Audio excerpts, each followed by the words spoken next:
सबसे ज्यादा महंगी कंट्री कौन सी है? आपको सबसे अच्छी जगह कौन सी लगती है इंडिया में, और आपने कहाँ कहाँ आप जा चुके हो? इराक या सऊदी अरब? डेड सी देख करके वो पानी लगेगा एकदम नॉर्मल है, लेकिन मैंने उसको हाथ में लेकर के चेक किया ना, तो पानी से ज्यादा मेरे हाथ में ऑयल आया था। रिंकू भाई जो है ना हमारे सीनियर है, तो वो रिंकू भाई को हम देखते थे। रिंकू भाई आते थे, भाई नाइट में प्रैक्टिस चल रही है तो, और रिंकु भाई की रिकॉर्ड शुरू से बढ़िया है। सिद्धू मूसेवाले के घर पे गया मैं, अच्छा। उनकी डेथ के बाद। दुबई जो है जी, दुबई सबसे सेफ है। सलमान अली साहब से कैसे मुलाकात हुई थी आपकी? मिस्र के बारे में तो ये कहूंगा भाई, आपका अगर कोई दोस्त या भाई कोई रहता है मिस्र में, तभी भाई जाना मिस्र। आप अगर फर्स्ट टाइम जा रहे हो तो मिस्र मत जाना, क्योंकि वहाँ पर स्कैम बहुत है। वहाँ पर ये भी था कि अपने घर की चीजें बेचो और यहाँ से आप खाने का सामान भेजो। फिरौन कोई मतलब एक सिंगल आदमी नहीं है। फिरौन, हाँ, फिरौन क्या है कि इजिप्शियन जो चीजें होती है ना, उसपे सब तो फिरौन बना होता है। अच्छा। हाँ, सब हर एक चीज पे फिरौन बना होता है।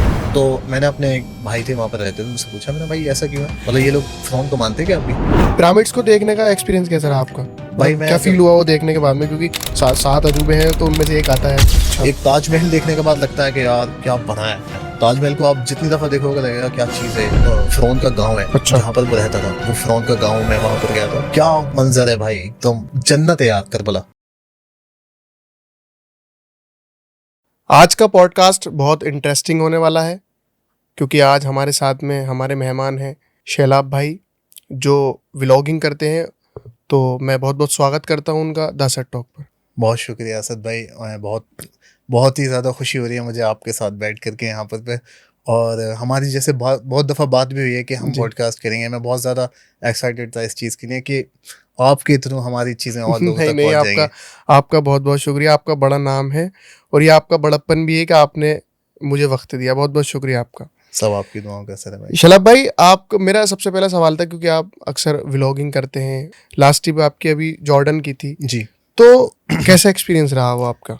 जॉर्डन यार, पहले तो मैंने सोचा था जाने से पहले कि जॉर्डन मतलब कैसा होगा, दिल लगेगा नहीं लगेगा, क्योंकि कहीं भी शूट करने से पहले ना ये देखना पड़ता है कि वो कंट्री का कल्चर कैसा है, वहाँ पर लोग कैसे हैं, मतलब दिल लगेगा नहीं लगेगा। क्योंकि जहाँ पर दिल लगता है ना, देख कर एक वाइब आती है अच्छी, वहाँ शूट ज़्यादा अच्छा होता है। जी। तो जैसा सोचा नहीं था, उससे कई ज़्यादा मज़ा आया शूट करने में।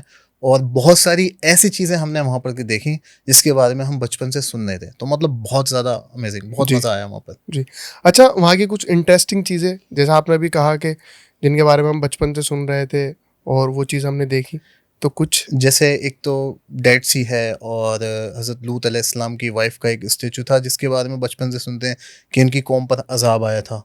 तो उसके मैं कभी नहीं भी, मतलब प्लानिंग चलती थी आज से 2 साल पहले कि अभी स्टार्ट कर रहे हैं ब्लॉगिंग, तो इन जगहों पर जाना है। फिर जब उस जगह को देखा भाई, तो मतलब वहाँ पर कुछ देर के लिए ना एकदम मैं हैरान रह गया कि यार मैं इस जगह पे आके खड़ा हो गया। और फिर उसका जिक्र हमारे कुरान शरीफ में भी है, तो मतलब वो बहुत अलग मोमेंट था जिसको शूट करने में भी बहुत मज़ा आया, और लोगों ने भी बहुत ज़्यादा प्यार दिया उसको। इंस्टा पे भी, यूट्यूब पर भी बहुत ज़्यादा मज़ा आया। जी। और डेड सी का एक्सपीरियंस कैसा रहा आपका? डेड सी बहुत, मतलब बहुत ऐसा कि देख करके वो पानी लगेगा एकदम नॉर्मल है, जी। लेकिन मैंने उसको हाथ में लेकर के चेक किया ना, तो पानी से ज़्यादा मेरे हाथ में ऑयल आया था। अच्छा। हाँ, और मैं कैमरा लेकर के शूट करने गया, जब पूरा व्लॉग शूट कर रहा था, तो वो पानी क्या है कि उसमें आप डूबोगे नहीं। अच्छा। वो, हाँ, पहली बात तो ये है कि वो दुनिया के जितने भी समुंदर है ना, उससे भी 10 गुना ज़्यादा खारा पानी है, और फिर उस पानी में ऑयल भी है। अच्छा। तो फिर मैं, क्योंकि उसमें डूबती नहीं है, तो मैंने कहा चलो कैमरा लेके चलते हैं शूट करने के लिए।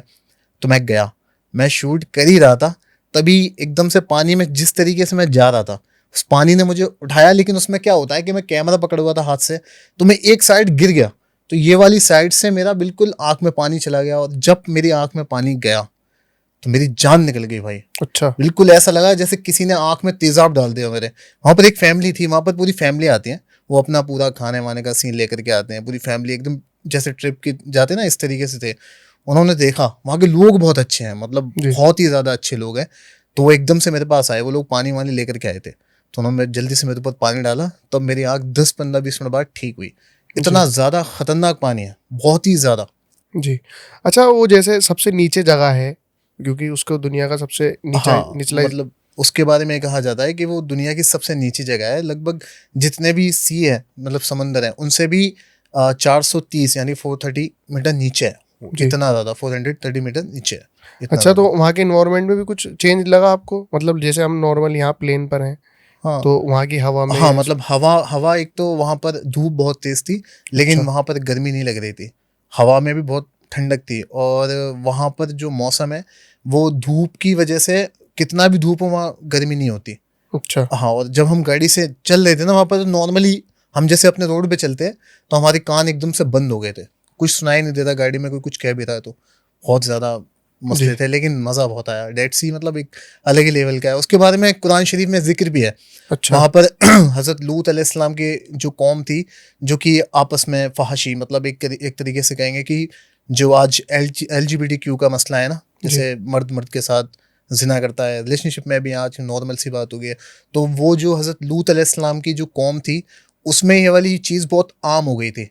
तो हज़रत जी। लूत अलैहिस्सलाम ने उनको बहुत समझाया। कुरान में जिक्र है इसका, जी। मतलब बहुत ज़्यादा समझाया उनको, लेकिन उनकी कौम ने उनकी नहीं मानी।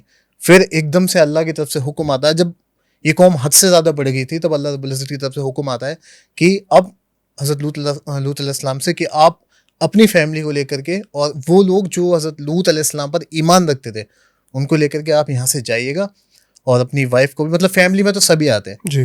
तो पीछे मुड़ करके कोई ना देखे, ये हुक्म था। लेकिन उनकी जो वाइफ थी ना, उसके दिल में अपनी लोगों के लिए एक मोहब्बत थी, क्योंकि वो सपोर्ट करती थी उन लोगों को इस चीज़ में। तो जब उन पर अजाब आया, पत्थर का अजाब आया, पत्थर पहले, सबसे पहले जो बारिश हुई पत्थर की, तब उन पर जब अजाब आया तो उनकी जो वाइफ थी, उन्होंने पीछे मुड़ करके देखा, जबकि पीछे मुड़कर देखने को मना किया गया था, और उन्होंने पीछे मुड़ करके देखा और कहा कि हाय मेरी कौम, बस इतना कहना था उनका। तो और वो फौरन उसी हालत में पत्थर बन गए। तो वो जो स्टेचू मैंने दिखाया था व्लॉग में, उसकी ये कहानी है। अब इसका कोई कंफर्म नहीं है कि वही है। अच्छा। बहुत सारे यूट्यूबर्स, बहुत सारे उलेमा ये कहते हैं जिन्होंने वहाँ पर वीडियो बनाए, और उलेमा का भी बयान है कि वही है, और बहुत सारे लोग कहते हैं कि नहीं भी है। तो मतलब मैंने अपनी तरफ से भी यही चीज़ बताई, हो भी सकता है और नहीं भी, लेकिन वो चीज़ मशहूर इस चीज़ से है, वो एक पिलर टाइप में खड़ा वो हुआ है। देखने में लग भी, स्ट्रक्चर भी हाँ, उसका कुछ ऐसा ही है। अब आप सोचो कि एक पिलर है, मतलब जिसमें कोई, मतलब अभी तो पिलर एक सरिया वरिया पड़ जाती है तो वो जी। रहता है, वो भी इतने साल तक नहीं टिक पाएगा। वो लगभग आज से 4,000 साल पुरानी बात है।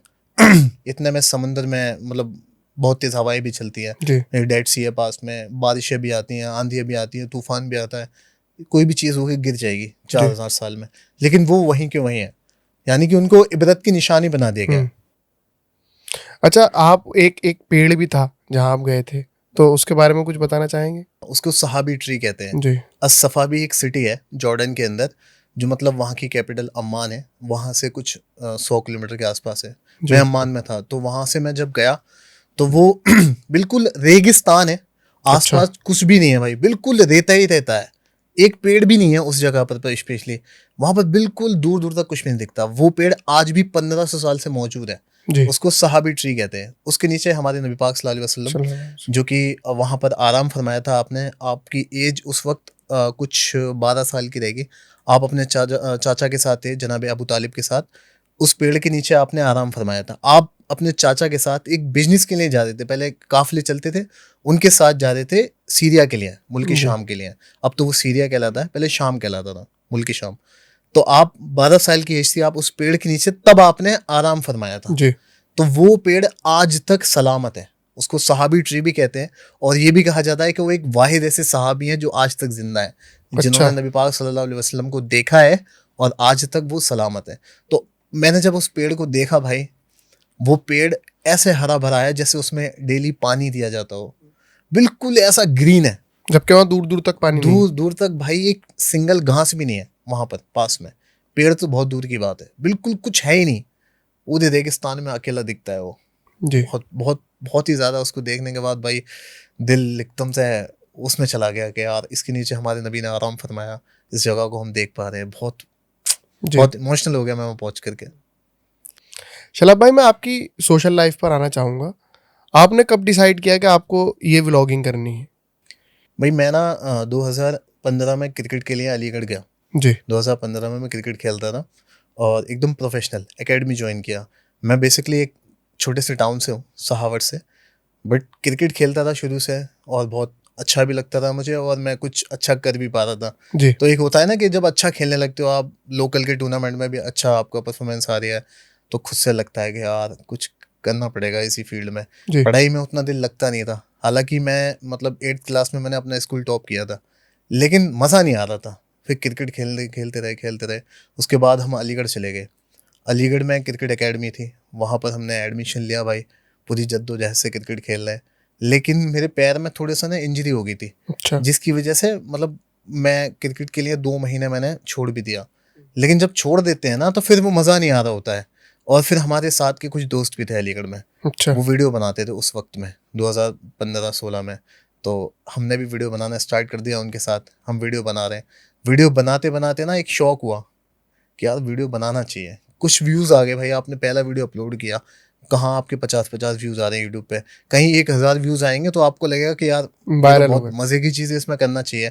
तो ऐसे ही हुआ भाई, 1000 व्यूज़ आ गए तो लगा कि अब करना चाहिए इसमें। जी। तो तब 2016 में वीडियो बनाना स्टार्ट किया था। तब एक ऐप भी आता था डब मैश करके, उस पर लिपसिंस चलती थी जैसे भुवन बाम की, ये जी। सब उस पर भी वीडियो बनाया। बट स्लोली स्लोली क्या हुआ कि व्यूज़ आने स्टार्ट हुए, 2000, 3000, 4000 ऐसे लौट करके अपने होम टाउन में आए। 2-3 लोगों की टीम बनाई, दोस्तों की, साथ में रहने वालों की, वीडियो बनाना स्टार्ट किया। फिर टीम भी चली गई, जी। मतलब वो सब काम वाले बंदे थे, वीडियो बनाना छोड़ दिया उन्होंने। बट मेरा पूरा फोकस था इसी पे जी। कि बनाना है। अब फिर वो भी चले गए, उनकी भी गलती नहीं है, मतलब वो भी अपने काम धंधे की वजह से थोड़ा सा बाहर हो गए। तो फिर जब मैं अकेला बचा तो मैंने सोचा यार कि अब तो कुछ करना ही पड़ेगा यार, क्रिकेट भी छोड़ दिया है और वीडियो भी बनाते हैं, पढ़ाई में भी दिल नहीं लगता, कुछ तो करना ही पड़ेगा। और टिकटॉक की उस वक्त ना एक बहुत इमेज खराब हो रखी थी, जी। बहुत बहुत अजीब अजीब वो गंदे कंटेंट आते थे। तो सोचा था कि यार कुछ अच्छा बनाएंगे। तो टिकटॉक पे उस वक्त ना इस्लामिक वीडियोस नहीं बनती थी, जी। तो हमने थोड़ा सा इस्लामिक वीडियोस बनाने स्टार्ट की थी। अब उस वक्त में कोई था ही नहीं इस्लामिक, तो जी। उतना ज़्यादा ग्रो नहीं हुआ। लेकिन 6-7 महीने बाद, 1 साल बाद ना, जी। बहुत तेज़ी से फिर लोगों को पसंद आने लगी वीडियोस। तो वहाँ पर वीडियो बनाते बनाते कुछ 1 साल के अंदर अपने 5 लाख फॉलोवर हो गए थे अच्छा। टिकटॉक पे। हाँ, उसके बाद फिर टिकटॉक बंद हो बैन गया। हो गया। तो फिर वही कंटेंट हम इंस्टा पे बनाने लगे। तब रील्स भी नहीं था, जी। 2020 में सिर्फ पोस्ट होते थे, फोटो होते थे और पोस्ट वीडियो। तो बनाते बनाते फिर रील्स आया, तो ऐसा फिर लगने लगा कि अब कुछ करना चाहिए। फिर मैं अकेला था, मेरे कोई टीम थी नहीं, और टीम के लिए चाहिए कॉमेडी वगैरह कंटेंट, जी। टीम के साथ बनता है टीम का कुछ भी। कंटेंट अलग होता है हाँ, और अकेले का तो अलग ही होता हाँ, है। तो अकेला था, फिर अकेला था, घूमने का भी शौक था। तो फिर मैं व्लॉगिंग करने लगा। व्लॉगिंग करते करते उसमें भी मैंने बहुत कुछ किया, लेकिन कुछ मज़ा नहीं आया, व्यूज़ नहीं आए। 1-2 हज़ार व्यूज़ तो आ जाते थे, इंस्टा पे लगा देता था। लेकिन फिर क्या हुआ कि सिद्धू मूसेवाले के घर पे गया मैं, अच्छा। उनकी डेथ के बाद। मैं उन्हें बहुत पसंद करता हूँ, मतलब उनके गाने, जो उनके गाने हैं, मैं उनको गाने की तरह नहीं सुनता।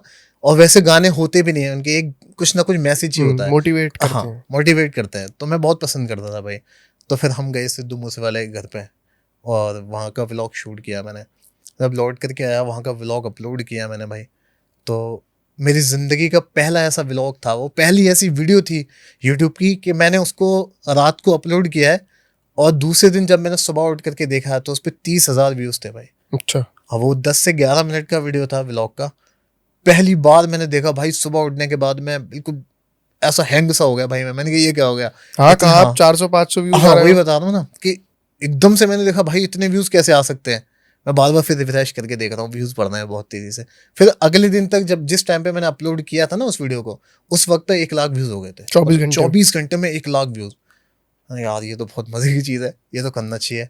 फिर मैंने उस वक्त से यूट्यूब पे व्लॉगिंग कंटिन्यूसली करता प्रॉपर रहा। शुरू कर दी। हाँ, फिर मैं तब से लेके अब तक 2021 से या 2022 शुरुआत से, हाँ, लगभग स्टार्ट किया और अभी तक। फिर उसके बाद ये है कि इंडिया में भी बहुत सारी जगह गए, फिर थोड़ा बहुत यूट्यूब से अर्निंग हुई, और कुछ अपने पास से भी किया। तो कहा, सोचा कि अभी कुछ करना चाहिए बाहर जा करके, मतलब जो चीज़ों के हम सोच रहे थे कि देखेंगे, अभी पैसा है, इतना पैसा आने लगा है कि हम थोड़े से पैसे और जोड़ेंगे तो लोगों को दिखा पाएंगे और अपने आप को भी देख पाएंगे, मतलब वहाँ पर खुशी होगी हमें भी। तो वहाँ गया मैं। सबसे पहले मैं उम्रे पे गया। जी। उम्रे के बाद वहाँ से भी अच्छा रिस्पॉन्स मिला। फिर उसके बाद मैं इराक गया। जब मैं अच्छा। इराक गया था भाई, तब मेरे इराक जाने से पहले मेरे 3-3.5 लाख सब्सक्राइबर थे। फिर जब मैं इराक से लौट करके आया हूँ, 1 महीने बाद जब मैंने वहाँ के कंटेंट अपलोड किया, तब मेरे भाई 8 लाख सब्सक्राइबर हो गए थे। अच्छा। वहाँ की वीडियो से बहुत अच्छी रीच मिली है मुझे, बहुत ही ज़्यादा अच्छी रीच, मेरी सोच से भी ज़्यादा रीच मिली वहाँ से। मज़ा आ गया भाई वहाँ पे। जी। अच्छा शैलेब भाई, जब इराक की बात आई है तो थोड़ा सा बात करते हैं, कैसा माहौल होता है वहाँ का। भाई एक चीज़ बताऊँगा आपको कि इराक क्या, मतलब कहीं भी मैंने ये देखा है कि इंडियंस को ना बहुत इज्जत देता है। अच्छा। इंडिया की बहुत इज्जत है। पहले वो लोग देखते हैं, क्योंकि हम जैसे लोग हैं ना, मतलब देसी एकदम से, और हमारी जो स्किन का कलर है और जिस तरीके से हम देखते हैं, तो दो कंट्री हैं ऐसी, एक इंडिया और एक पाकिस्तान। तो इंडिया की इज्जत बहुत ज़्यादा है। अच्छा वो लोग वो देखे इंडिया इंडिया, तो भाई बहुत सारी चीज़ें वो फ्री में दे देते हैं। जैसे अच्छा पानी आप लोगे या छोटी मोटी चीज़ें लोगे ना, उसके पैसे मिल लेते हैं। और मतलब रोड रोड पे वहाँ पर पानी रखा मिलेगा आपको, बहुत सारी ऐसी चीज़ें आपको वहाँ पर। इराक में मोस्टली जैसे नजफ़ है, करबला है, वहाँ पर लोग पैसे नहीं लेते इन चीज़ों के। और फिर जब आप बताओगे कि आप इंडिया से हो, तो आपको बहुत इज्जत देते हैं। जी बहुत अलग माहौल है वहाँ का। जैसा हम लोग यहाँ से सुनते हैं कि वहाँ पर ऐसा माहौल रहता है, वैसा माहौल रहता है, उससे भी लाख गुना अच्छा माहौल है। इंडियंस के लिए बहुत अच्छा है। जी मज़ा आ गया भाई वहाँ पर। जैसे आपको पता चलेगा, उनको पता चलेगा कि बंदा इंडिया से है, बहुत इज्जत देते हैं। जी। शलभ भाई, करबला का एक्सपीरियंस कैसा रहा आपका? क्योंकि करबला जाने की सबकी तमन्ना है, मेरी भी तमन्ना है। तो क्योंकि आप वहाँ पर होकर आए हैं, तो वो एक्सपीरियंस कैसा रहा आपका? करबला भाई, एक वाहिद करबला और मक्का मदीना, ये हमारे ना बचपन से ही हमको सुनाया जाता है। जी जब कोई मुहर्रम का महीना आता है, खैर अब तो मुहर्रम के महीने में ही करबला का जिक्र होता है, लेकिन जब हम बच्चे थे ना, तब मतलब मुहर्रम आने से भी 2 महीने पहले और मुहर्रम के बाद भी 2 महीने तक जिक्र होता था। अब तो खैर इंसान इतना बिजी हो गया ना, भूल जाते हैं बहुत जल्दी, सिर्फ मुहर्रम में पता चल रहा है। तो हमने बचपन से भाई करबला के वाक़े सुने। तो मेरी दिली तमन्ना थी कि मैं उम्र के बाद करबला जाऊं, और मैं चला गया। जी फिर जब मैं पहली बार करबला में गया, तो हमारा होटल था, उस होटल के रूफ टॉप पे एक कैफ़े था। तो भाई मैंने देखा, तो मुझे बताया, हमारे जो साथ में थे एक साथी, उन्होंने बताया कि यहाँ से ना वो रोज़े देखते हैं, इमाम हुसैन का और मौला अब्बास का। तो मैंने भाई कपड़े वपड़े चेंज किए, और मैं सबसे पहले गया छत पे। फिर जो मैंने देखा ना भाई, मेरे हाथ पैर कँपकपा रहे थे। अच्छा बिल्कुल उनके रोज़े के पास में होटल था, वहाँ से जो देखा, आंसू आ गए भाई मेरे। क्या मंजर है भाई, एकदम जन्नत है यार करबला। हम्म करबला जन्नत है भाई, क्योंकि वहाँ पे जो आराम फरमा रहे हैं ना, वो भी जन्नत के नौजवानों के सरदार हैं, जी इमाम हुसैन। इमाम हुसैन तो वहाँ पे जो आप फील करोगे ना, वो आप लफ्ज़ों में एक्सप्लेन ही नहीं कर पाओगे किसी को। जी करबला बहुत अलग जगह है यार। मुझे मतलब बहुत ही ज़्यादा मोहब्बत है करबला से। जी मैं ज़िक्र सुनता हूँ करबला का तो मैं इमोशनल हो जाता हूँ, क्योंकि हमने बचपन से, हमारी तमन्ना थी वहाँ जाने की। जब गए तो जो चीज़ें देखी, अलग ही यार, बहुत बहुत अलग जी जगह है। मैं मतलब करबला और मदीना और मक्का जाने के लिए, मक्का मदीना तो देखो हमारे, जब तक हम बड़े होते हैं तो हमें लगता है कि एक दफ़ा तो हज और उम्रा तो जाने करनी है। बहुत सारे लोग हज उम्रे पे ही रुक जाते हैं, लेकिन करबला जाने का भी ना एक ये मकसद है कि हम अपनी ज़िंदगी को जीने का जो सलीका सीखते हैं ना, तरीका है, हम्म किस तरीके से मुश्किल में रहना है, किस तरीके से सब्र करना है, वो सब हमें पैगाम करबला से ही मिलता है। जी क्योंकि इमाम हुसैन ने जो चीज़ करबला में करके दिखाई है ना, वो हमारे लिए सबसे बड़ा सबक है जी ज़िंदगी का। तो करबला जाके आपका दिल जो खुश होगा, कहीं जाके नहीं होगा। जी। बहुत अलग जगह है करबला। मतलब बहुत अच्छा एक्सपीरियंस रहा बहुत आपका अच्छा करबला का। एक्सपीरियंस है, बहुत अच्छा। जी। अच्छा, करबला की जब बात चल रही है तो मैं चाहूँगा कि थोड़ी सी बात मौला अली पे भी की जाए, मौला अली। क्योंकि मैं बहुत ज़्यादा, मतलब अगर मुझसे आप पूछोगे कि मेरे फेवरेट या मेरे पसंदीदा अगर कोई साहबी हैं तो मौला अली हैं। तो आप कितना पसंद करते हैं उनको? मैं इतना पसंद करता हूँ कि जब मैं परेशान होता हूँ ना, जी तो मैं उनकी बातें पढ़ता हूँ, मैं उनकी बातें सुनता हूँ। क्योंकि उन्हीं से हमने सीखा है कि ताकत होने के बावजूद भी सब्र कैसे करना है, और अकल से काम कैसे लगना है, किससे किस तरीके से मोहब्बत रखना है, किससे कितनी दूरी बनानी है। ये सब मौला अली ने हमको सिखाया है। जी एक जो इल्म का दरवाज़ा कहा जाता है मौला अली हम्म को, तो वो इल्म का दरवाज़ा जो है ना, वो आपको आपकी ज़िंदगी जीने का तरीका बता देगा। जी उन्होंने बताया कि भाई आपको सब्र किस उसमें करना है। जैसे मेरे साथ क्या होता है कि मैं कभी कभी परेशान होता हूँ ना, बहुत ज़्यादा डिमोटिवेट हो जाता हूँ कभी कभी, तो फिर मैं मौला अली को पढ़ता हूँ, हम्म मौला अली के बारे में बयान सुनता हूँ। फिर जो दिल में ठंडक पड़ती है यार, लगता है कि चलो जो चल रहा है बहुत अच्छा चल रहा है। मौला अली का तो ये है ना कि मौला अली मतलब सबसे बड़े सहाबाओं में आते हैं, जी अहले बैत में भी हैं, जी और मौला हसन और मौला हुसैन जैसे बेटे हैं उनके। तो उनके बारे में जब कहा जाता है कि वो उनके पास दुनिया की हर चीज़ मौजूद है, अहले बैत पाक जो नबी का घराना है, उसके बावजूद भी वो, उनकी खुद की ये हालत थी कि वो अपना सारा सब कुछ बांट दिया करते थे, और खुद जो खाते थे वो पानी में डुबो करके रोटियां खाते थे। जी ये उनके घर की शान है। कोई उनके पास कुछ एक रोटी भी है ना, तो कोई मांगने वाला आ गया तो उसको दे दिया उन्होंने, और खुद क्या खा रहे हैं भाई, वो पानी में रोटियां डुबो के। ऐसा नहीं है कि उनके पास है नहीं, जी लेकिन वो बांट देते हैं। ये नबी के घराने की शान है। और मौला अली ने जो मौल चीज़ें सिखाई हैं यार, मतलब वो नेक्स्ट लेवल की हैं। आप उनकी एक चीज़ फॉलो कर लोगे तो बस जिंदगी समझ में। जिंदगी संवर जाएगी। जी। अच्छा शलभ भाई, आप जितनी भी कंट्रीज में घूमे हैं, कितनी कंट्रीज में घूमे अभी तक आप? अभी मेरी लगभग 6 कंट्री हो गई भाई। सबसे बेस्ट अगर मैं आपसे पूछूं तो क्या, किस कंट्री का एक्सपीरियंस रहा, मतलब ट्रैवल से लेकर वहाँ पर ट्रैवल और रहन सहन सब कुछ, जो आपको सबसे ज़्यादा पसंद आया हो? वैसे अगर जाना है तो दुबई जो है, जी। दुबई सबसे सेफ है। आप रात के 2 बजे भी निकलोगे, आपके पास कुछ भी हो, आपके हाथ में सोने की चैन हो या गले मतलब सोने की घड़ी हो या गले में सोने की चैन हो, फ़ोन आप छोड़ करके चले जाओगे तो मतलब वो, अगर उस उससे देखोगे तो बहुत दुबई बहुत ही ज़्यादा सेफ है।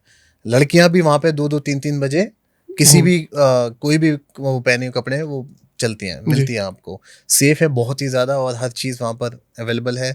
बाकी अगर मैं इस्लामिक उससे देखूँगा तो मक्का मत मदीना सबसे ज़्यादा सुकून की जगह है। मदीना वाहिद एक ऐसी जगह है जहाँ पर चौबीसों घंटे हवा चलती है, वो भी ठंडी। जी। मतलब गर्मी कितनी भी हो, मक्के में आप होगे आपको गर्मी लगेगी, परेशान होगे आप। मक्के में बहुत ज़्यादा परेशानी होती है, ये अच्छा। कुदरती होती है। आप कितने अच्छा होटल ले लो, कितना भी कर लो, थकान है, परेशानी है, जलाल है, आपको बेफालतू में गुस्सा आएगा। और मदीने में ऐसा है कि मदीने में आपको कोई परेशानी है ही नहीं।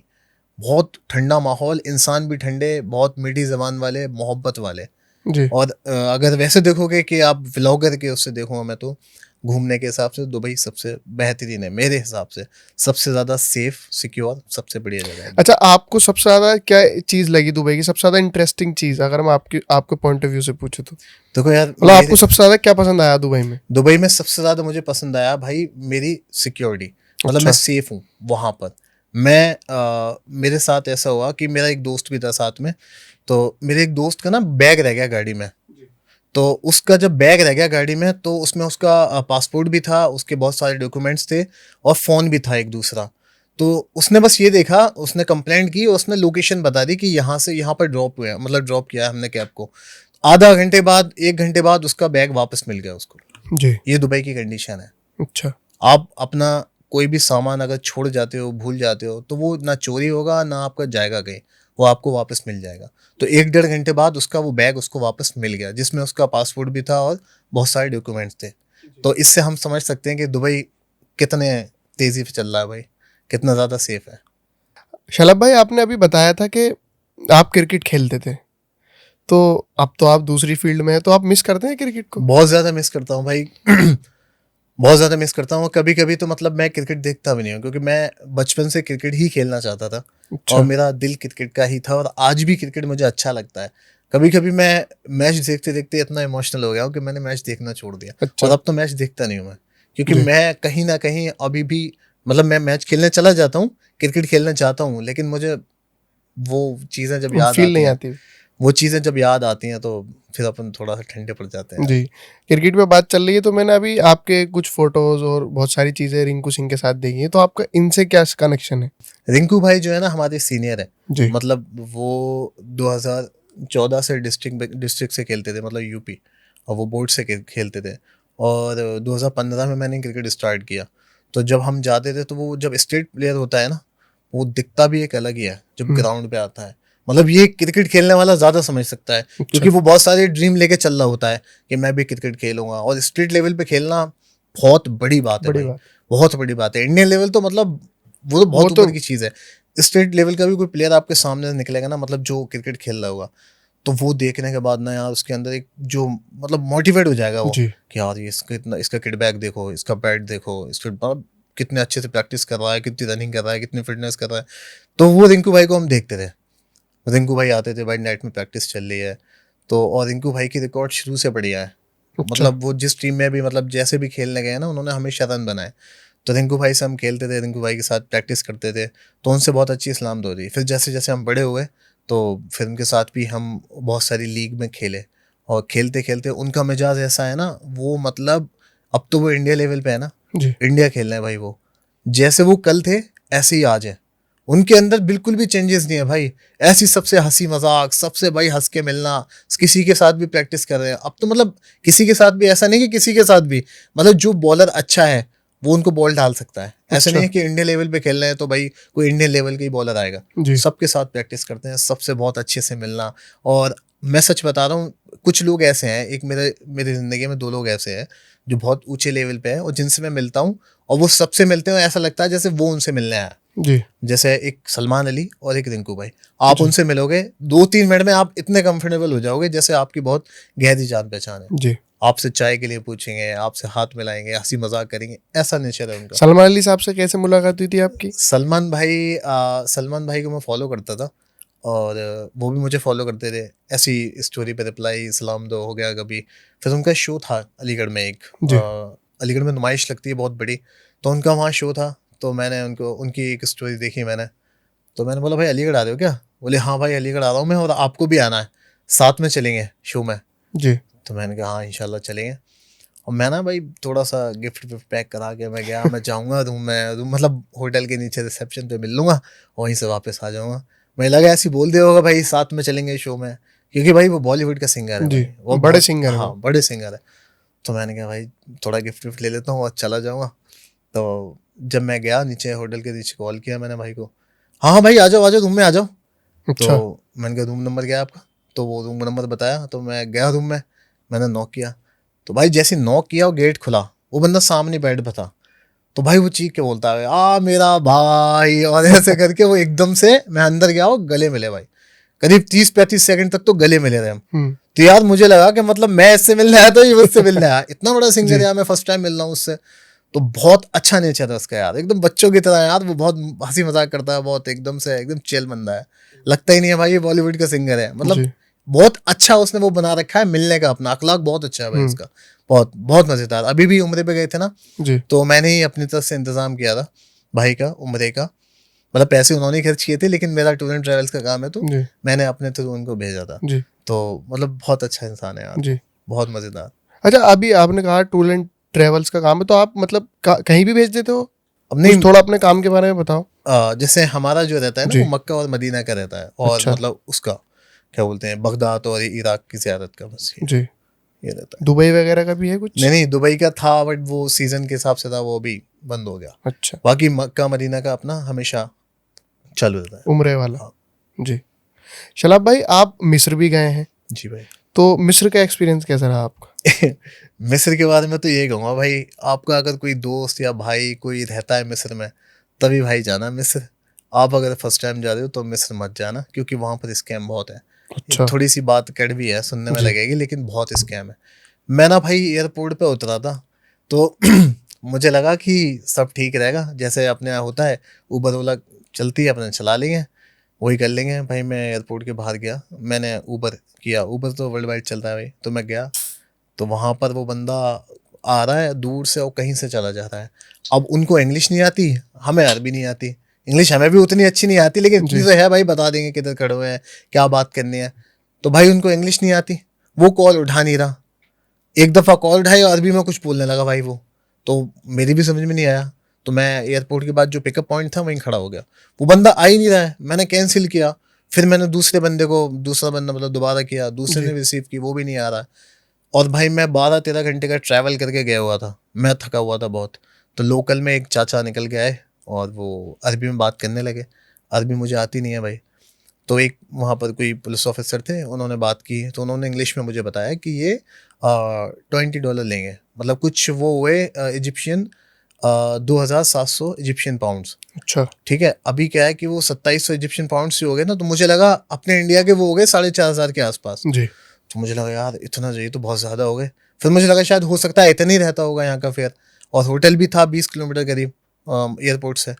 तो भाई मैं चला गया, मैंने उनको उतना रुपये दे दिए। अब जी। मेरा एक दोस्त आ रहा रात को कनाडा से, अब वो मुझसे कह रहा भाई मेरे पास ना अभी यहाँ की करेंसी है नहीं, तो जब मैं आपको नीचे बुलाऊँ होटल के नीचे आ जाना, पैसे देना है कैब वाले को। मैंने कहा ठीक है भाई आ जाऊँगा। मैं जब गया तो मैंने बोला कितने पैसे देने हैं, बोला 200 इजिप्शियन पाउंड। ओ तेरी। पहले मैंने दे तो दिए पैसे, फिर मैंने भाई उसको बताया, मैंने भाई मैं 2,700 इजिप्शियन पाउंड से के आया हूँ, मतलब अपने इंडिया के लगभग 4,000 के आसपास हो गए, 4,500 पास। तो वहाँ पे नॉर्मल है। अभी हम दूसरी जगह जा रहे थे, एक जगह और जा रहे थे हम, तो हमने टैक्सी वाले से बात की, तो वो 200 इजिप्शियन पाउंड्स के आसपास बन रहा था उसका राइड, लोकल टैक्सी वाले से। जब हम वहाँ पहुंच के तो भाई हमसे कह रहा है कि 300 की बात हुई थी। ये एक तो उनसे हम बहस नहीं कर सकते क्योंकि उनका समझ भी नहीं आता, उनको गुस्सा इतनी जल्दी आ जाता है, वो चीख के बात करने लगते हैं। अब दूसरी कंट्री में हो गए, आप तो लड़ोगे थोड़ी, ये थोड़ा पैसा, दूसरे शहर में भी आदमी हाँ, थोड़ा कंफ्यूज हो जाता है हाँ, अपने देश में। तो वो अरबी में भाई चीख के बातें करने लगते थे भाई। हमारा भाई दिमाग घूम जाता है कि बेफालतू में यार कुछ मसला बन जाए। हम एक जगह चाय पीने जा रहे हैं, वो 20 इजिप्शियन पाउंड की थी एक चाय। लगभग अपने इंडिया के कुछ रहेंगे 20 इजिप्शियन पाउंड, 50 के आसपास, 50 रुपए के। तो 2 चाय का बिल बनना चाहिए था 40 इजिप्शियन पाउंड, भाई उसने 50 का बिल बना के हाथ में दे दिया। तो जब उससे बात की, हमारे साथ में एक बंदा और था जिसको अरबी आती थी, वो वहीं इजिप्ट में पढ़ता था। तो जब उसने बात की कि तुमने तो 20 इजिप्शियन पाउंड बताया था, तो उसने बोला तुम सुन नहीं पाए, मतलब उनकी आपस में बात हुई।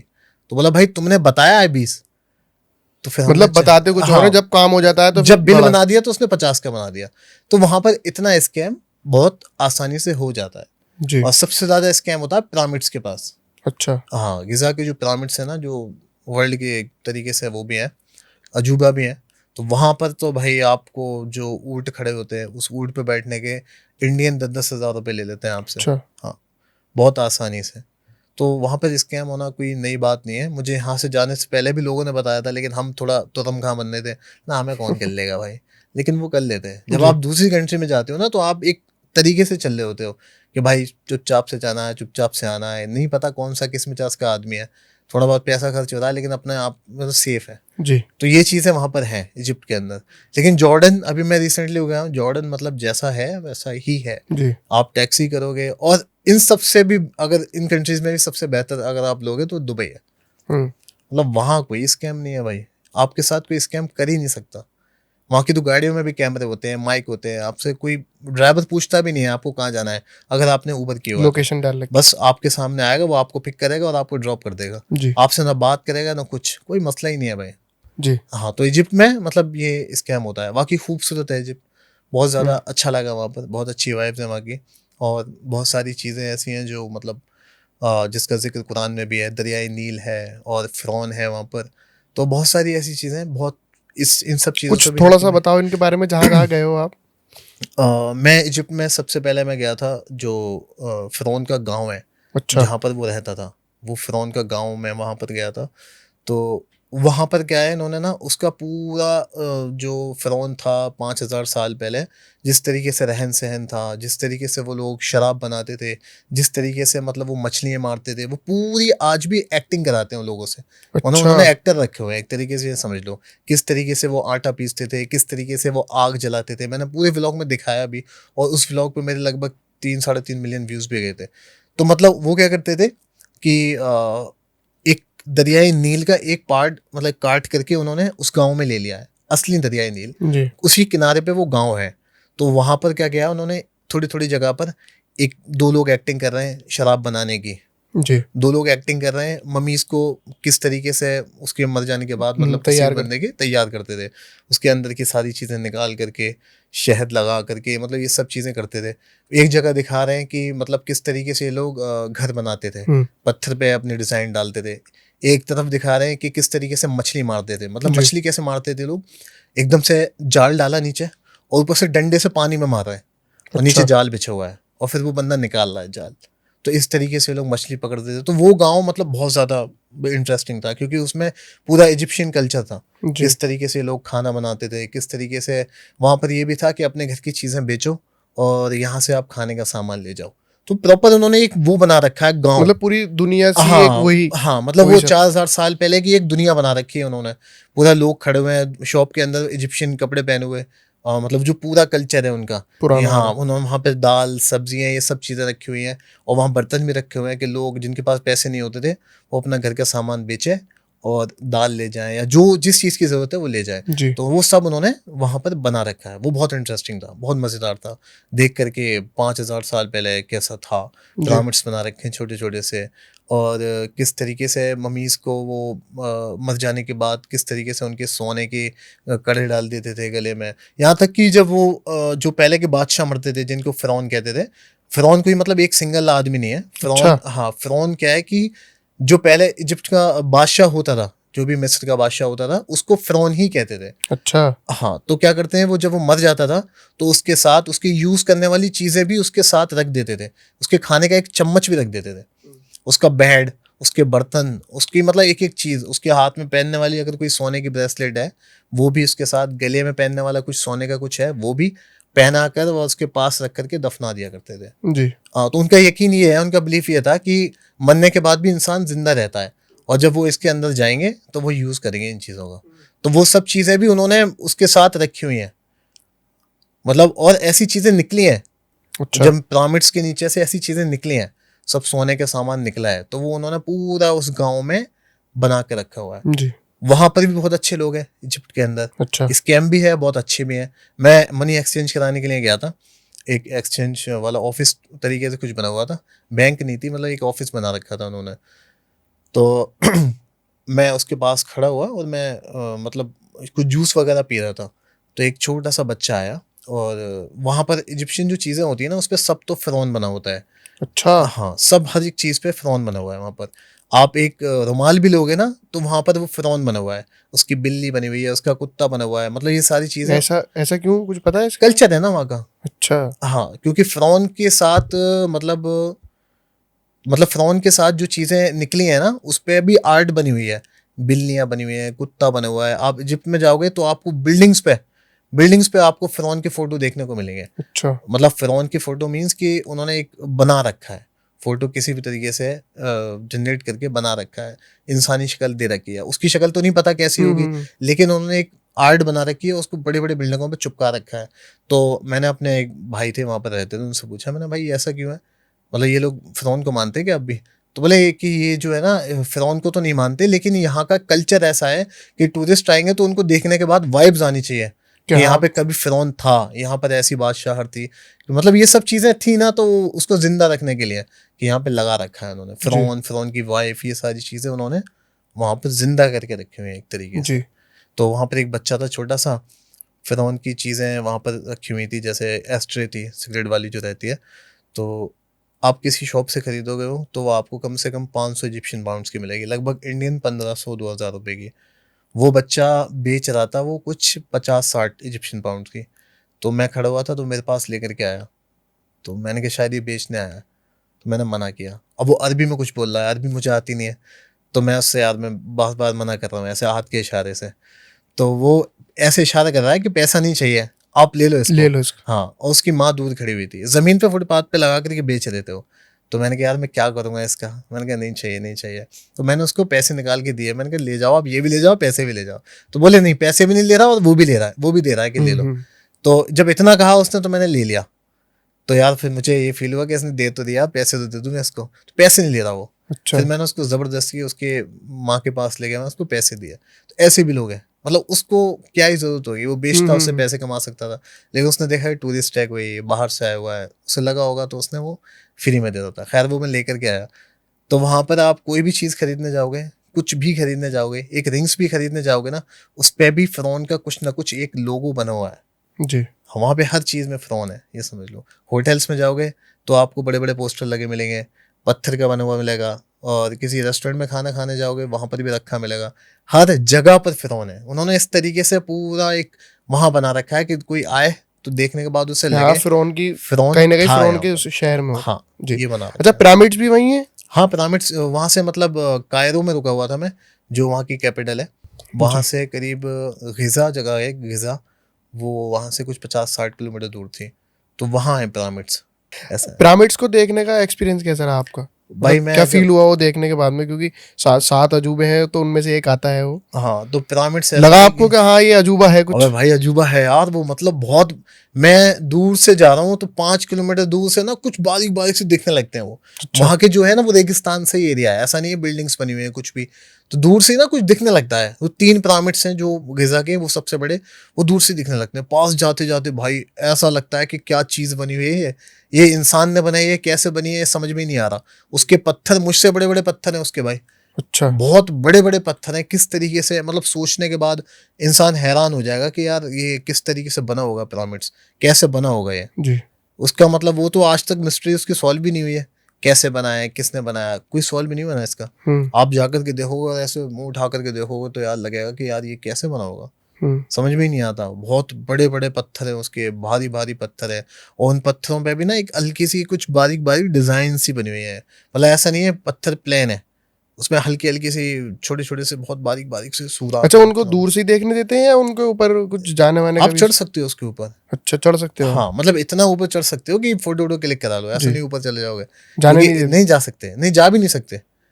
जो नीचे के पत्थर हैं वो टूट गए, लोग आते होंगे पहले कुछ करते होंगे तो वो टूट गए, इतना कि आप जाके खड़े हो सकते हो उस पर। जी। बाकी और ऊपर के पत्थर तो बहुत खतरनाक है, अगर आप नीचे गिरोगे वहां से तो खत्म है। बहुत जी। ऊंचे हैं भाई वो, बहुत ऊंचे हैं। वो देखने के बाद लगेगा कि आप दुनिया की कोई ऐसी चीज देख रहे हो जिसका कोई जवाब ही नहीं है। अच्छा। एक ताजमहल देखने के बाद लगता है कि यार क्या बना है। ताजमहल को आप जितनी दफा देखोगे लगेगा क्या चीज है। ऐसी इजिप्ट का वो पिरामिड्स है, क्या बहुत गजब की चीज है भाई वो। शलभ भाई, जॉर्डन का कोई और एक्सपीरियंस जो जॉर्डन ऐसी का, जगह हो जो हम लोगों को नहीं पता हो ज्यादा? हाँ जॉर्डन का ना वो पेट्रा, अब जॉर्डन सर्च करोगे ना तो सबसे पहले पेट्रा की वो निकल के आया, द हिडन ट्रेजर कहते हैं उसको। जी। मतलब छुपा हुआ खजाना बोलते हैं वो। आपने देखा होगा पहाड़ में एक मतलब वो काट करके ना उन्होंने एक बनाया हुआ है, बिल्कुल जैसे, कैसे बताऊँ मैं आपको, जैसे ये यूएसए का जो व्हाइट हाउस है ना उसकी आप देखोगे मेन एंट्री पे जो जी। गेट जी। बना हुआ है वो सेम उसी तरीके से मिलता जुलता है। तो मतलब उसको पहली बात तो मैं कोई भी चीज़ देखता हूँ ना तो पहले मैं अपने इस्लामिक उससे देखता हूँ। जैसे कौम समूद जिसका जिक्र कुरान शरीफ में है, वो जी। पहाड़ों को काट करके ना घर बनाते थे। अच्छा। मतलब वो एक कौम थी जो कि पहाड़ों को काटती थी हाथों से, बहुत हाइट थी उनकी, बड़े बड़े हुआ करते थे वो, मैक्सिमम वो 20-20 फुट के हुआ करते थे। तो उनके बारे में कहा जाता है कि वो मतलब बहुत ताकतवर थे, उनको इस चीज़ पे घमंड भी था, और वो मतलब बहुत सारे गुनाह भी करते थे। लेकिन मतलब इन चीज़ों से नहीं जोड़ा जाता, जैसे कौम लूत के बारे में कहा जाता है, उनके और घमंड वाले थे और वो अल्लाह को नहीं मानते थे, ऐसी चीज़ें। तो वो लोग ना पहाड़ों में घर काट करके बनाते थे, तो वो चीज़ उससे मिलती है कुरान शरीफ जी। में कि कौम समूद के लिए कहा जाता है। तो जब मैंने उसको देखा ना तो वो इस तरीके से बना हुआ है कि आज के वक्त में कोई भी इंसान, कोई भी इंजीनियर पहाड़ के अंदर बिना किसी मतलब मशीनों के साथ भी, टेक्नोलॉजी यूज़ करने के बाद भी इतनी फिनिशिंग से कोई चीज़ नहीं बना सकता जितना वो 4000 साल पहले का नबीतियन कहा जाता है कि वहाँ नबीतियन रहा करते थे, जो जी। कि हज़रत इस्माइल अलैहिस्सलाम की आल में से आते हैं। जी। नबीतियन रहा करते थे 2000 साल पहले, उन्होंने बनाया है। हालांकि उसका कोई कंफर्म नहीं है एकदम, लेकिन कौम समूद से मिलता है। तो वो देखने के बाद लगेगा यार, अच्छा। मतलब आप उसके फोटो देखना निकाल करके, वो लगेगा कि यार किस तरीके से लोगों ने बनाया होगा उसको। जी। वो उसकी हाइट भी पूरे पहाड़ पे बना हुआ है, सोचो पहले कैसे बनाया गया होगा उसको। मैं तो देखने के बाद शॉक्ड हो गया यार, ये तो है भाई। वो भी एक मतलब ये दुनिया के 7 अजूबों में से एक अच्छा। अजूबा है, अच्छा। मतलब द हिडन ट्रेजर कहते हैं उसको, पेट्रा का। और वहाँ पर बहुत सारी चीज़ें ऐसी बनी हुई हैं पहाड़ों के अंदर काट करके। उन्होंने एक थिएटर टाइप का बनाया हुआ है वो पहाड़ के अंदर, बहुत सारी चीज़ें ऐसी हैं। मतलब अगर देखा जाएगा तो बहुत सारी चीज़ें जॉर्डन से ऐसी देखने को मिली हमें जिसके अंदर कुरान शरीफ, मतलब जिसका कुरान शरीफ में जिक्र है। जिक्र को। जैसे जैतून, सबसे ज़्यादा जैतून मतलब होती है वहाँ पर। अच्छा। और जैतून का जिक्र भी कुरान शरीफ में है, अल्लाह ने उसकी कसम खाई है। और मुबारक दरख्त कहा गया है उसको, एक मुबारक पेड़, एक अच्छा पेड़ कहा गया है। तो जैतून की खेती बहुत है वहाँ पर। आप जैसे नॉर्मली हम जाते हैं अपनी सड़कों पर तो यहाँ पर नीम के पेड़ होते हैं, ऐसे वहाँ पर सड़कों पर जैतून के पेड़ होते हैं। अच्छा। बहुत अच्छी, मतलब बहुत अच्छी वाइब्स है वहाँ की। जी। शलभ भाई, आप जितनी भी जगह जगह पर गए हो घूमने, जितनी भी कंट्रीज में गए हो, कहीं पर आपको नेगेटिव एनर्जी महसूस हुई है? भाई मुझे पिरामिड से ही हुई थी सबसे पहले। अच्छा। और पिरामिड्स देखने के बाद एक मतलब वो देखोगे उसको तो लगेगा वो आप 4000 साल पहले चले जाओगे, और फ़िरौन का जो ज़माना याद आ जाएगा आपको। और फ़िरौन किस तरीके से मतलब लोगों को, जो उसको खुदा नहीं कहता था तो वो उसको तेल में फ्राई करवा देता था भाई, ऐसी फ़िरौन की चीज़ें थी, जुल्म करता था लोगों पर। तो वो देखने के बाद एकदम से यार वो नेगेटिव एनर्जी वही लगती है कि यार ये किस तरीके से बनाया है, और एक अजीब सा डर। तो भाई मैं तो दम वम कर लेता हूँ आयतें पढ़ के, फिर जाता हूँ कहीं भी ऐसे जी। घूमने। क्योंकि आप उसके अंदर जाओगे ना तो वो एक अंदर उन्होंने एक टनल टाइप की बनाई हुई है भाई, उसमें जाओगे तो देख के ही दम घुटता है। जी। वो उसके अंदर पिरामिड्स के अंदर, खैर बहुत सारी चीज़ें ऐसी हैं, लेकिन क्या है कि आप कह नहीं सकते कुछ भी। मतलब एक दिख रही हैं चीज़ें तो हो जाती हैं, लेकिन कुछ मखलूक ऐसी भी हैं जो हमें नहीं भी दिखती हैं, हुँ, तो जिसके बारे में हमें पता है कि यहाँ पर ऐसी मखलूक होती है, तो वो ये फील होती है वहाँ पे चीज़ें, लेकिन ठीक है। जी। अच्छा, सबसे ज़्यादा महँगी कंट्री कौन-सी है? भाई मेरी लाइफ की अभी तक जो कंट्री है सबसे महंगी तो जॉर्डन ही है भाई। अच्छा, हम मतलब एक टाइम का जो हम लंच करते थे, क्योंकि हम बाहर होते थे, जी, और वो हमारे होटल में हमने ऐड नहीं कराया था। बाकी ब्रेकफास्ट हम होटल करते थे, लंच और डिनर हम बाहर ही मतलब होटल में ही करते थे। सिर्फ लंच हम बाहर करते थे। तो भाई जब हम लंच करने के लिए हम 4 लोग बैठते थे, तो हमारा बिल किसी भी दिन 4 साढ़े 4 हज़ार रुपये से कम नहीं आया। अच्छा, 7,000 रुपये आ रहा है, कभी 5,500 रुपये आ रहा है, ऐसा इतना महँगा है। मतलब वो हमारी कंट्री से बहुत महँगी करेंसी है वहाँ की, 100 अच्छा, डॉलर से भी महँगी है, ₹125 का कुछ हमें मिला था वो। अच्छा, तो इस रेट में हमें करेंसी मिली थी। वो वहाँ का ₹1 और हमारे यहाँ के ₹125, मतलब ओह! बहुत बहुत टैक्सी भी महँगी है, खाना भी महँगा है, और बाकी अगर देखा जाए तो सुकून बहुत है। और वहाँ से मस्जिद-ए-अक़सा जो कि हमारा किबला अव्वल जी, है, जो कि फ़लस्तीन के अंदर है, तो जी, वहाँ से कुछ मेरे होटल से 95 किलोमीटर दिखा रहा था। तो वो अच्छा, पूरी जगह जिसके बारे में कुरान में कहा जाता है कि इस जो जितनी भी जगह हैं, ये सब बरकत वाली है। तो सुकून बहुत है, हवाएँ बहुत अच्छी हैं, खाना-पीना बहुत अच्छा है, लेकिन महँगा है। अच्छा, हाँ, बहुत महँगा महँगा है, बहुत। जॉर्डन बहुत महँगा है भाई, जी, एक्सपेंसिव है बहुत। शलभ भाई, अब अपने इंडिया पे बात करेंगे। आपको सबसे अच्छी जगह कौन-सी लगती है इंडिया में और आपने कहाँ-कहाँ आप जा चुके हो? भाई इंडिया में मुझे सबसे अच्छा लगता है भाई दिल्ली। अच्छा, और दिल्ली के बाद अपना लखनऊ। और जाने के मैं मतलब ऐसे मुझे जो घूमना पसंद है इंडिया में, वो एक अपना दिल्ली और अपना लखनऊ, हैदराबाद, और ये आपका मतलब मुंबई, और मतलब ये सारी जगहें घूमना बहुत पसंद है। लेकिन अगर देखेंगे जो कल्चर की वजह से जो बहुत ज़्यादा फेमस है, वो एक दिल्ली और एक लखनऊ। जी, मेरा बहुत ज़्यादा दिल लगता है यहाँ पर, अच्छा, बहुत मज़ा आता है। लखनऊ की शाम बहुत फेमस है, कहते हैं हुँ, कि अवध की शाम, तो बहुत मज़ा आता है लखनऊ में भी। जी। शलभ भाई, अक्सर आपको देखा जाता है कि आप अकेले ही व्लॉगिंग करते हो। ऐसा नहीं है कि किसी व्लॉग में आपके नहीं देखा गया है कि कोई साथ में हो। तो आप ये सब अकेला क्यों करते हो? मतलब आपकी टीम वगैरह कोई क्यों नहीं है अभी तक भी? भाई टीम इसलिए नहीं है क्योंकि मेरा जो पहले इंटरेस्ट था कॉमेडी में, इन सब में, तो बहुत सारे लोग आए ज़िंदगी में और चले गए। जी, लेकिन पता नहीं क्या एक मुझे अल्लाह ने एक गिफ्ट किया कि मैं अकेले भी काम कर सकता हूँ। तो मैं व्लॉगिंग मैंने चूज़ की, और जी, व्लॉगिंग में मुझे कामयाबी भी मिली, और लोग मुझे देखना भी पसंद करते हैं, और अब मुझे मज़ा भी आता है काम करने हुँ, में कि मैं अकेले मतलब व्लॉग बना रहा हूँ, और मैं किसी पे डिपेंड नहीं हूँ। मैं खुद ही मतलब वीडियो बना रहा हूँ, खुद ही मतलब उसको एडिट कर रहा हूँ, खुद ही डाल रहा हूँ, तो मैं चुपचाप से अपना काम करता हूँ। ना किसी कंट्रोवर्सी में पड़ता हूँ, ना किसी के मसले में आता हूँ, और मेरे साथ बहुत सारी चीज़ें, अगर इसका मतलब ये नहीं है कि मैं सोशल मीडिया पे आके किसी चीज़ को दिखा नहीं रहा, तो मेरे अंदर चीज़ें हो नहीं रही हैं, मेरे साथ चीज़ें गलत नहीं हो रही हैं। बस मैं आके रोता नहीं हूँ, स्टोरी अच्छा, पे आके नहीं रोता, रील में आके नहीं रोता। जो भी चीज़ें मेरे साथ गलत होती हैं भाई, मैं खुद सहता हूँ और खुद झेल करके उससे निकल जाता हूँ। बहुत सारे लोग ऐसे मेरे सामने हैं, जिनके साथ कुछ हो जाता है तो वो फ़ौरन स्टोरी पे आकर रोने लगते हैं, और वो इनडायरेक्टली मुझे भी टारगेट करते हैं, क्योंकि मैं चुपचाप से काम कर रहा हूँ, और मुझे अल्लाह कामयाबी दे रहा है, तो मैं चुपचाप से अपना काम कर रहा हूँ।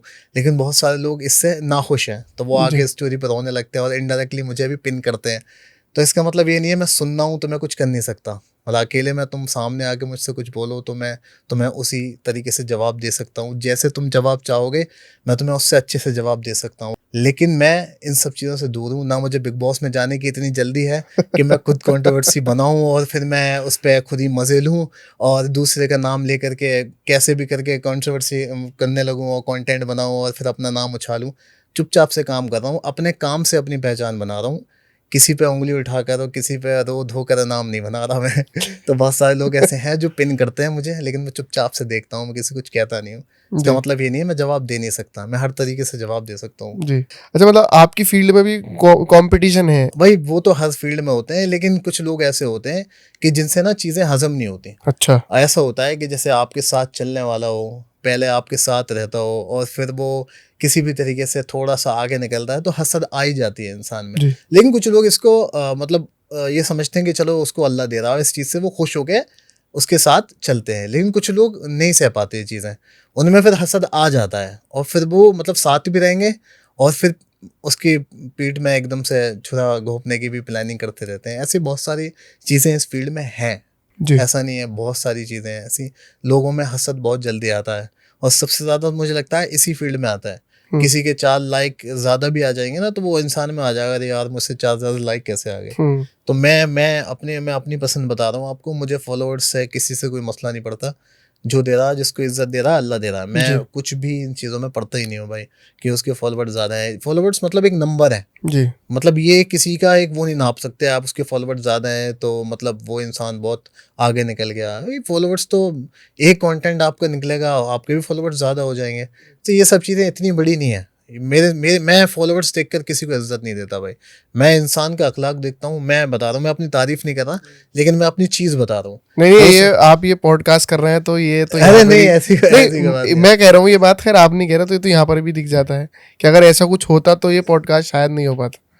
किसी का कोई भरोसा नहीं है भाई। जी। एक रात इंसान के लिए काफ़ी होती है, अगर वो मेहनत करता है तो अल्लाह कभी भी किसी को भी कितना भी तरक्की दे सकता है। इस चीज़ को हमेशा ज़हन में रखना चाहिए। जैसे आप आगे आए हो सकता है आपसे ज़्यादा कोई मेहनत कर रहा हो, तो वो जी। आपसे आगे जाने का हकदार होगा, तो वो आगे जाएगा। जी। बस मेहनत की बात है, वो मेहनत आपसे ज़्यादा कर रहा है तो उसको उतना मिलेगा। हम्म, बाकी तो बहुत सारे ऐसे भी लोग पड़े हुए हैं जो ज़िंदगी होगी मेहनत करते हुए, लेकिन उन्हें नहीं मिला। तो जी। इसका मतलब ये नहीं वो बेकार है।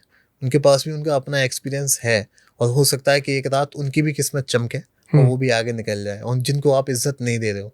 जी। तो इसमें, इस फील्ड में कभी भी किसी को नंबर से नहीं नापना चाहिए, मतलब इसके फॉलोअर्स कम है तो इसकी कोई इज्जत नहीं है। तो मेरा तो मानना ये है भाई। जी। अच्छा, आपके इस व्लॉगिंग के करियर में आप जहाँ जहाँ भी गए हैं, किसी कंट्री में या किसी दिन या किसी शहर में ऐसा हुआ है कि आप वहाँ गए हो और वहाँ पे आपको डर महसूस हुआ हो कि यार ये गलत जगह पर आ गया मैं? मतलब ये मेरे साथ इजिप्ट में ही हुआ था भाई। अच्छा। मुझे लग रही थी बहुत बहुत तेज भूख, हम्म। और मेरा जो साथ वाला बंदा था वो सो गया। अब वो भी थका हुआ था, तो मैंने उसे उठाना पसंद नहीं किया। तो मतलब मुझे लग रही है भूख, और मुझे पता है कि यहाँ पर मैं जाऊँगा तो भाई स्कैम तो रखा हुआ है मेरे साथ, स्कैम हो ही जाएगा।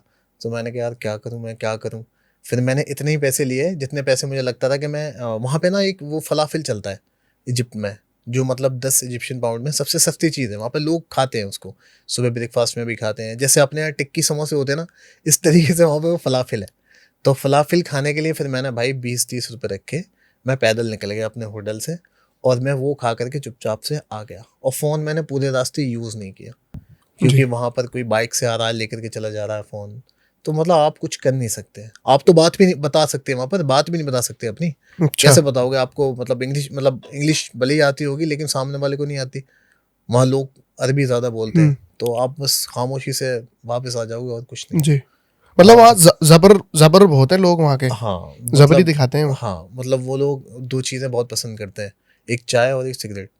वो अच्छा। बिल्कुल अपने अलीगढ़ वाला इसमें जैसे अपने अलीगढ़ में एक चाय और सिगरेट बहुत पसंद है, तो उनकी चाय थोड़ी अलग होती है, वो मतलब ब्लैक टी पीते हैं। जी। तो और वो वहाँ पर मैंने इतने बड़े-बड़े बच्चों को भी भाई सिगरेट पीते देखा है। अच्छा। तो सिगरेट बहुत पसंद करते हैं वो लोग।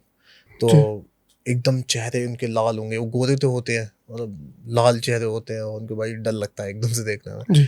तो मैं तो भाई अकेले, मैंने वहाँ पर घूमने में थोड़ा-सा अपने आप को जी। बचाया, कि अकेले जाओगे तो भाई कुछ भी हो सकता है। मतलब ऐसी चीज़ नहीं है कि वहाँ पे हर जगह ऐसा माहौल है, लेकिन एक दो चीज़ें आपके साथ हो भी जाती है ना ऐसा, तो आपको लगता है कि हम्म। यार ये हो फिर गया चीजें स्कैम, ऐसी तो लगने हाँ, लगती। ये स्कैम हो गया तो हो सकता है आगे भी स्कैम हो। तो जी। 2 दफ़ा जब स्कैम हो चुका था, तो वो डर मेरे अंदर बैठ चुका था। तो मुझे अकेले बाहर निकलने में डर लगता था, वहाँ पर रात में स्पेशली, क्योंकि जी। वहाँ का भरोसा नहीं है ना, कोई भी आपके साथ फ़ोन लेके चला जाए, आपको भाई पैसे छीन ले। तो मैं इतने पैसे रख कर के ले गया, फलाफिल खाया और फ़ौरन वापस। जी। अच्छा, नेक्स्ट ट्रिप किस कंट्री की प्लान कर रहे हो आप? नेक्स्ट ट्रिप मेरी इंशाल्लाह ओमान की प्लानिंग कर रहा हूँ मैं, अच्छा। इसी मंथ के एंड में।